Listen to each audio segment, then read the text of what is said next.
In a world of easy answers, there is a place for courageous, critical inquiry. This is Questions Have Power. You have been summoned to serve as the jury. Your role is to weigh the evidence presented and deliver your verdict in our deliberation room, the comment section. Members of the jury, the formal proceeding for Case File 41.1 is concluded, but the investigation is not.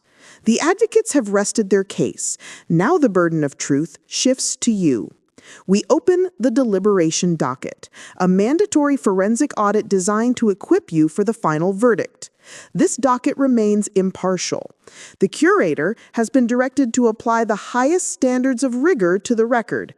His mandate is not to tell you who won. His mandate is to expose the hidden risks and structural flaws in both arguments, ensuring your judgment is based on the complete picture. The parameters are strict. We will examine exactly 7 fatal anomalies, the seal of 7. In each instance, the curator will expose the dangerous implications the advocates failed to prosecute. Then I will call on you to break the deadlock. The docket is open. Item 1. The anomaly here is the taxonomy fracture. We begin with the linguistic genus. The evidence board presents 3 terms: the serpent, the fiery serpent, and the dragon.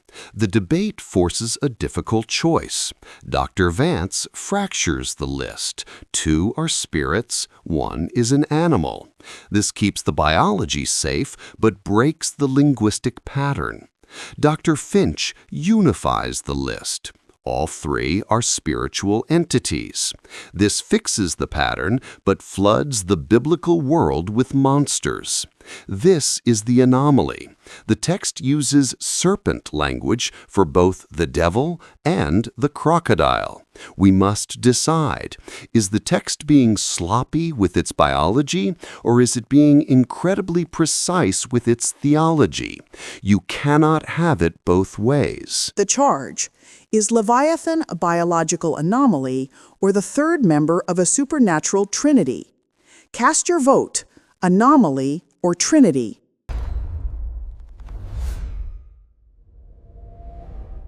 Item 2. We turn now to the anomaly of the multi-headed problem. Dr. Vance presented this tablet to prove cultural borrowing. She correctly identified the text as the chaos monster cycle. But by citing this specific text, she fell into a trap. Scholarship confirms that the chaos monster described in this artifact is not a crocodile. The chaos monster is defined as multi-headed, a 7-headed dragon. This creates a fatal paradox. If the biblical author was borrowing this specific monster to describe a river beast, the metaphor collapses. Why invoke the name of a 7-headed god-eater to describe a single-headed lizard? The anomaly is in the biology. Did the author demythologize the dragon, or did he sanitize it? The charge: does the 7-headed prototype disqualify the naturalist hypothesis? Cast your vote, prototype or naturalist.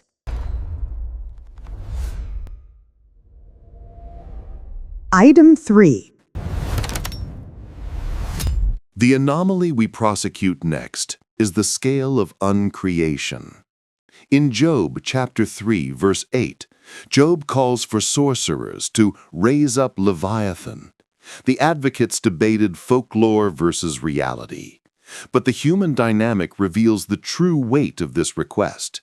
Job is demanding uncreation. He wants to reverse Genesis chapter 1. This forces us to weigh the ontological mass of the creature. A crocodile, no matter how dangerous, cannot swallow the sun and erase time. If Leviathan is an animal, Job's poetry is hysterical and empty. But if Leviathan is a cosmic entity, Job is handing a loaded gun to the universe. The text demands we choose. Is Job exaggerating his grief, or is he summoning a real destroyer? The charge: does the scale of Job's grief demand a cosmic destroyer rather than a natural animal. Cast your vote. Cosmic or animal?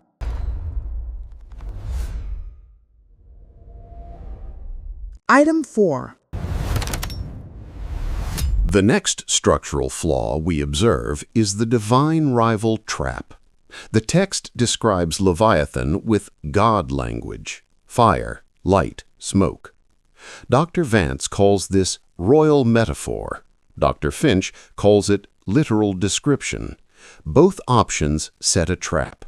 If Dr. Vance is correct, God is using the exaggerated poetry of human kings to intimidate a suffering man. It feels petty. But if Dr. Finch is correct, the implications are terrifying. If the description is literal, then Leviathan is not a pet. He is a rival. He breathes the same fire as God. This elevates the monster to near divine status.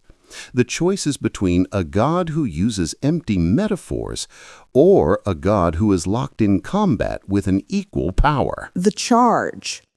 Does the text's God language identify Leviathan as a divine rival? Cast your vote. Rival or metaphor?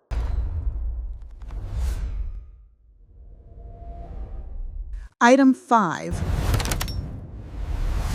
We must now investigate the body count reality. This is the most volatile evidence. The text links the fiery serpents that killed the Israelites to the burning Leviathan. We must look at the history. The Israelites did not die from poetic hyperbole. They died from venom. If we accept the naturalist view, we must sever the link between Job's dragon and Moses' serpents. But if we accept the supernatural view, we face a darker reality.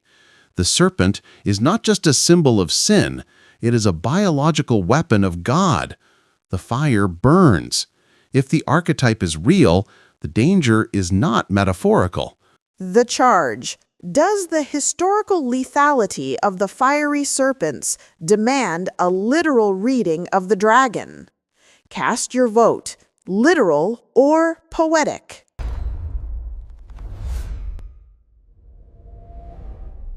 Item 6. The core paradox we face is the Bar of Competence. The central complaint against the book is that God evades Job's question. He answers a plea for justice with a speech about a monster. Dr. Vance calls this an evasion.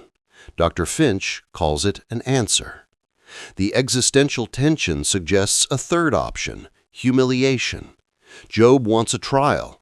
God gives him a competency test. The logic is ruthless. If Job cannot bind the chaos dragon, Leviathan, he has no standing to judge the chaos manager, God. The monster is the bar exam. If the monster is just a crocodile, the test is too easy. If the monster is chaos itself, the test is impossible. Which test did God give Job? The charge.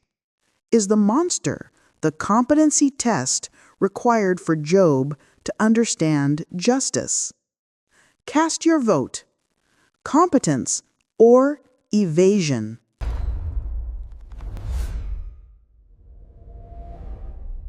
Item 7. And now, we examine the great anomaly of the structural spine, the critical conflict. The book of Job begins with the Satan, the adversary, and ends with Leviathan. We must decide if this is one book or two. If we separate them, as Dr. Vance suggests, the book is fractured, a legal prologue attached to a nature poem. Job's suffering has no unified cause. But if we connect them, as Dr. Finch suggests, the book is a single war. The Satan attacks Job's legal standing. Leviathan attacks Job's physical reality. They are two faces of the same cosmic hostility. But this means the dragon is woven into the very fabric of Job's reality. Is the enemy fragmented, or is it one? The charge. Is Leviathan the physical manifestation of the spiritual adversary? Cast your vote, unified or fractured.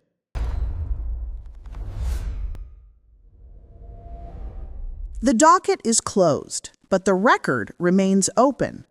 Go to the deliberation room, the comment section below. Cast your votes. Challenge the findings. The investigation continues with you. Questions have power. This investigation does not end.